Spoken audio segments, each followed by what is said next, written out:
আসসালামু আলাইকুম রহমতুল্লাহ ওবারাকাতু। সবাইকে শিক্ষামূলক চ্যানেল আরিফ একাডেমিতে স্বাগতম। আশা করি সবাই ভালো আছেন, সবাই ভালো থাকবেন, সুস্থ থাকবেন সে প্রত্যাশা নিয়ে শুরু করছি আজকে শিক্ষামূলক টিউটোরিয়াল। আজকে শিক্ষামূলক টিউটোরিয়ালে আমরা যেটি শিখব সেটি হলো how to make a top and bottom border in Microsoft Excel in 5 second. অর্থাৎ নতুনরা মাত্র 5 সেকেন্ডে কিভাবে মাইক্রোসফট এক্সেলের যে সেলগুলি আছে সেই সেলের উপরে বর্ডার এবং নিচে বর্ডার আমরা কিভাবে দিব এই বিষয়টি নিয়ে আজকের এই টিউটোরিয়ালটি সাজিয়েছি। আশা করব টিউটোরিয়ালের প্রথম থেকে শেষ পর্যন্ত দেখবেন এবং অন্যদেরকে দেখার জন্য টিউটোরিয়াল এবং চ্যানেলটি শেয়ার করবেন।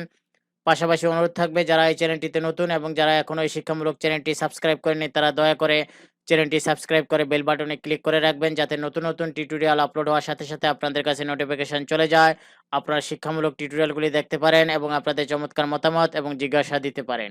তো চলুন শিখে নেই how to make a top and bottom border in Microsoft Excel in 5 second. এই জন্য প্রথমে আমরা যে কাজটি করব সেটি হলো আমরা একটি মাইক্রোসফট এক্সেল ডকুমেন্ট ওপেন করব। আমি একটি মাইক্রোসফট এক্সেল ডকুমেন্ট ওপেন করেছি। এখন দেখুন এই জায়গায় কিছু লেখা আছে, লেখার উপরের এবং নিচে কোনো বর্ডার নাই। আমরা আজকে এই নিচে এবং উপরে কি করব, বর্ডার দিব। আমরা প্রথম যে সেলগুলিতে বর্ডার দিতে চাই সেই সেলগুলিকে কি করলাম, সিলেক্ট করলাম। সিলেক্ট করার পর এখন আমরা যে হোম যে রিবন বার আছে সেখান থেকে আমরা ফন্ট যে গ্রুপ আছে আমরা এই জায়গায় কি করব, ক্লিক করব। ক্লিক করার পর আমরা একটু নিচের দিকে আসব, সেখানে লেখা আছে টপ অ্যান্ড বটম বর্ডার। এই যে টপ অ্যান্ড বটম বর্ডার আছে আমরা এই জায়গায় কি করব, একটি ক্লিক করব। ক্লিক করার পর আমরা খালি জায়গায় ক্লিক করব। এখন আমরা দেখব যে দেখুন উপরে বর্ডার আছে কিন্তু নিচে কিন্তু বর্ডার আছে। দেখুন বর্ডারটি কিন্তু হয়ে গেল। এই জায়গায় দেখুন কোনো বর্ডার নেই। এই জায়গায় লক্ষ্য করুন কোনো বর্ডার নেই। তাহলে আমরা মাইক্রোসফট এক্সেলে কিভাবে উপরে এবং নিচে বর্ডার দিতে হয় সেটি কিন্তু শিখলাম।